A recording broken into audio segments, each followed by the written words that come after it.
Երևան քաղաքի կառավարման տեխնոլոգիաների կենտրոն։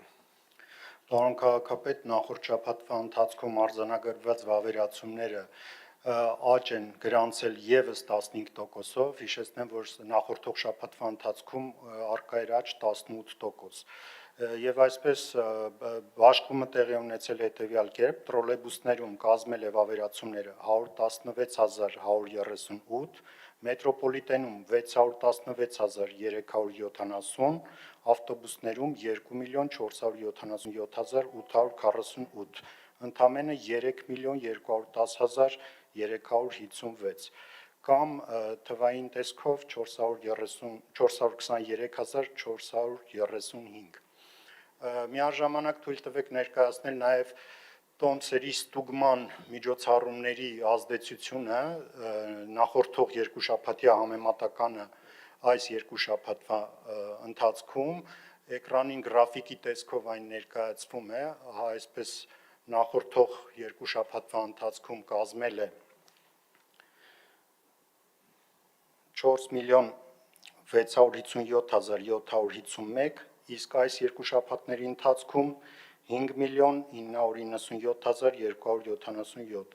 29.9%-ով աճ է գրանցվել։ Շնորհակալություն եւ վերջին նաեւ երկու շաբաթվա ընթացքում մենք հավելյալ 235 միլիոն գումար ենք հավաքագրել ի համեմատություն դրա նախորդ երկու շաբաթների, որը խոսում է այն մասին, որքան էլ որ որոշակի անհարմարություններ մեր նոր մեթոդը ստեղծում է, այնուամենայնիվ հավաքագրման տեսանկյունից եւ կարգապահության տեսանկյունից այն բավականին էֆեկտիվ է եւ փաստացի մենք